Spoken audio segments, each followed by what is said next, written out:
Bonjour. Tania, on va parler de vous, de votre conflit. On est en pleine actualité aussi. On vous parle de PSA Aulnay-sous-Bois. Vous êtes à la tête donc du syndicat indépendant de l'automobile, le SIA, le syndicat maison donc de l'usine PSA d'Aulnay-sous-Bois, qui est menacé de fermeture, 3000 emplois. Vous êtes d'origine, vous, serbe. Vous êtes arrivé à quel âge? Je suis arrivée à l'âge de 8 ans. Je précise, c'est le syndicat majoritaire aussi du site Syndicat majoritaire. C'est 40% aux dernières élections professionnelles. Après votre bac, vous souhaitiez poursuivre vos études et votre père le refuse. Oui. Pour lui, j'avais déjà un bac scientifique, c'était fantastique. Et donc, le mot d'ordre, c'était soit tu bosses, il n'est pas question que tu ailles traîner ton cul sur les bancs d'école, soit sinon tu t'en vas de la maison. À 18 ans, j'avais nulle part où aller. Vous étiez en plus la fille aînée? J'étais la fille aînée, oui. J'ai une sœur qui a 3 ans de moins. Et j'ai décidé de rester chez PSA. Au début, je me suis dit, bon, j'y vais un petit peu. De toute façon, j'étais rentrée comme scolaire au mois de juillet. Et puis, à terme, je serai obligée de trouver une autre solution. 3 mois d'intérim, 3 mois de CDD, ils m'ont embauchée. Et 18 ans après, je suis encore là. Vous le regrettez? Vous auriez aimé faire autre chose?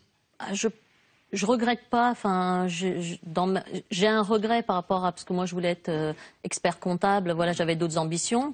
Mais honnêtement, je pense que votre sœur d'ailleurs a fait des études, elle? Oui. Alors bon, mes parents se sont quand même rendus compte de l'erreur qu'ils avaient fait avec moi et ont laissé ma sœur aller à la fac. Et ça, voilà, moi j'en étais contente parce que c'était important qu'ils se rendent compte de l'erreur qu'ils avaient fait avec moi. Parce que moi j'ai travaillé au départ longtemps sur les chaînes. Vous arrivez avec un bac scientifique dans le monde de l'industrie automobile, c'est comme si vous aviez rien. Donc il y a tout à apprendre. Il y a tout à apprendre. Vous vous souvenez de vos premiers jours à l'usine? Oui, je me souviens, j'essuyais les voitures. Alors moi, je travaillais beaucoup en peinture.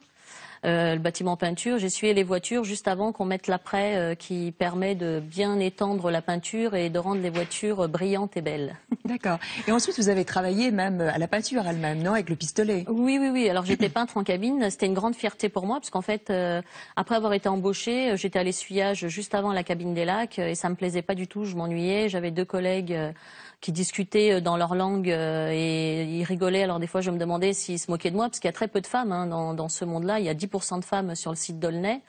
Et je voulais partir. Et puis un jour, je dis à mon chef d'équipe, écoute, moi j'en peux plus, je vais quitter. Il me dit, mais tu voudrais pas essayer la cabine? Et pour moi, c'était quelque chose enfin, je me disais, je vais pas y arriver, c'est impossible. Parce que c'est très physique. Oui, c'est très physique. Et surtout à l'époque, on avait beaucoup moins de robots que maintenant. Et puis il me dit, écoute, tu essayes, et si ça te plaît pas, tu t'en vas. Tu restes sur ta première idée, on n'en parle plus. Donc j'ai commencé, j'ai été formée aux différents postes et il y avait un poste qui était très très dur, c'est le poste du géron en fait où on a en permanence le pouce comme ça et toute la journée, voilà, toute la journée, enfin où on va dire 80% de la journée c'est ça. Donc on m'avait dit non mais ça c'est pas un poste pour les femmes, là-dessus tu iras pas. Et puis j'étais devenue polyvalente sauf sur ce poste-là. Puis je me suis dit attends mais c'est pas possible ça. Moi c'est un défi. Là j'y vais. Il y avait des anciens qui m'ont formée. Pendant ce temps-là, ils partaient boire le café. Moi, j'étais toute fière de montrer qu'il n'y avait pas de problème. Je tenais le poste, même si j'étais une femme, que c'était pas une barrière. Et j'en suis fière. Donc, un défi que vous avez gagné. Vous êtes une gagneuse, d'ailleurs, vous le dites, hein, vous êtes une gagneuse. Est-ce que c'est pour cela aussi que vous êtes devenue syndicaliste et représentante? Alors j'ai toujours été un peu, enfin moi je suis arrivée à l'âge de 8 ans, je parlais pas français, donc c'était difficile. J'ai toujours accompagné les parents à droite à gauche dans les administrations. Et quand je suis rentrée chez PSA, sans même être déléguée, j'aidais les collègues qui avaient des problèmes pour remplir leurs feuilles d'impôt, alors qu'ils payaient à l'extérieur pour qu'on leur remplisse leurs feuilles, alors qu'il y a juste un chiffre à reporter dans une case. Et je faisais beaucoup de social déjà. Puis quand pour la première fois j'ai été sur les listes en 2001. Quand j'ai annoncé aux collègues, je suis sur les listes, je vais être déléguée, on m'a dit « Ah bon, t'étais pas déjà déléguée ?» Ben non, on croyait. Donc j'ai un peu une âme d'assistante sociale. Vous dites que l'usine est devenue votre deuxième maison, ça consiste en quoi? Alors c'est ma deuxième maison parce que j'y passe 14 heures par jour, parce que ce que je fais, j'aime mon métier, j'aime le fait d'aider les gens, c'est vraiment une deuxième nature pour moi. Et quand ils ont annoncé la fermeture, j'ai vu mes collègues pleurer, les anciens pleurer, et ça m'a, vous voyez, j'en parle, j'ai encore... de l'émotion. Ça fait mal, oui, ça fait mal parce que c'est vrai que quand on arrive là, moi je suis un peu dans l'ancienne génération où on fait toute sa vie vous dans avez une 37 entreprise. ans, hein. Oui. Bon, disons que j'ai la culture Citroën. et voir les collègues. Je pense que la direction s'attendait, vous savez, le 93, à ce qu'on mette tous le feu à l'usine. C'est un peu ce qu'ils attendaient, qu'on arrête la production tout de suite. Et bien au contraire, tout le monde. Alors oui, il y a eu l'émotion, les gens qui ont pleuré. Et puis il y a eu justement ce retour. On se disait voilà, on est fiers, on fabriquera des voitures jusqu'au bout. Et aujourd'hui, malheureusement, depuis le 16 janvier dernier, on fabrique plus.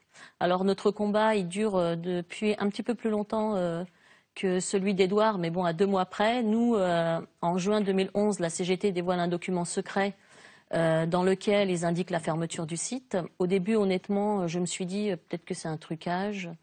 Vous n'y avez pas cru? Non, au début, j'y ai pas cru. Et puis quand Parce que rien ne perlait. Non, honnêtement, non. On avait diminué. On était sur 2 flux. On était passé sur un flux de manière à être l'usine modèle à l'image de celle de Tarnava. Donc c'était pour préserver l'usine. Et honnêtement, on y a cru. Et en fait, c'était déjà un indice, peut-être. C'était déjà un indice, mais malheureusement, on voulait pas y croire. On voulait que ça dure. Et quand la direction a dit que c'était juste un document de travail, là, on a compris que, il y avait autre chose et qu'il fallait se battre. Et c'est là qu'on a commencé la lutte, où tous les mois, ponctuellement, on faisait des actions. D'abord, on a été chercher la vérité auprès de la direction, parce qu'au début, elle nous disait ce n'est pas d'actualité. Elle refusait de nous dire la vérité. Et puis, en juillet 2012, ils finissent par avouer la vérité, ils ferment l'usine d'Aulnay. Et là, on a continué à nouveau. On a vu les politiques, on a vu tout le monde. On a essayé de chercher de l'aide auprès de tous ceux qui pouvaient nous en apporter. Et puis, le 16 janvier dernier, on a commencé une grève. Alors, mon syndicat a fait la grève depuis le début, pour sauver cette usine. En rencontrant les politiques, on a été reçus aussi bien par l'ex-président M. Sarkozy que le nouveau M. Hollande. Monsieur Hollande, on a été reçu en septembre 2012 et il a été clair avec nous, il ne pouvait pas empêcher la fermeture du site. On a continué le combat en disant voilà, il faut quand même qu'on obtienne des négociations parce qu'au début, juste un PSE était présenté avec le minimum au ras des pâquerettes. On s'est battu pour obtenir les négociations. Les négociations ont commencé au mois de novembre l'année dernière et la dernière réunion a eu lieu là au mois de février. On entame un mouvement de grève. Alors c'est vrai que la difficulté, c'est que les gens ne suivent pas beaucoup. Moi, je pensais qu'à partir du moment où on aurait annoncé la fermeture, on serait 3000 à faire la grève. Donc vous avez été déçus? Déçus un petit peu, parce que je me dis que on ne demandait pas une grève illimitée, on demandait le sacrifice de 1 heure, 2 heures, voire une matinée maximum. Et je pense que pour sauver son travail, chacun pouvait faire ce sacrifice. Et pourquoi n'y a-t-il pas eu cette solidarité que vous attendiez? Je ne sais pas. Après, chacun évoque ses raisons. Pour les uns, c'est on ne peut pas se permettre de perdre de l'argent. Mais moi, je pense que 1 heure, 2 heures ou 4 heures, on doit pouvoir se le permettre. Au-delà, non. Moi, je comprends bien qu'au mois de janvier, le 16, quand la grève a commencé et que c'était illimité dans le temps, certains nous ont dit non, c'est pas possible parce que financièrement, je m'en sortirai pas.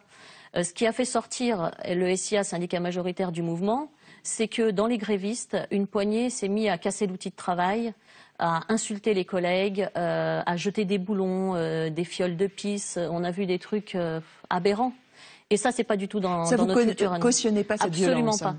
Et au début, dans le cadre de l'intersyndicale, on se l'était dit. On avait dit que tant qu'on produit, on avait un levier de négociation. À partir du moment où on arrête de produire, la direction n'a plus besoin de nous. Et c'était quelque chose qu'elle cherchait, parce qu'annoncer comme ça, le 12 juillet, la fermeture du site, je suis convaincue qu'au fond d'eux, ils espéraient qu'on allait mettre le feu au site et qu'ils allaient plus produire de voitures à Aulnay.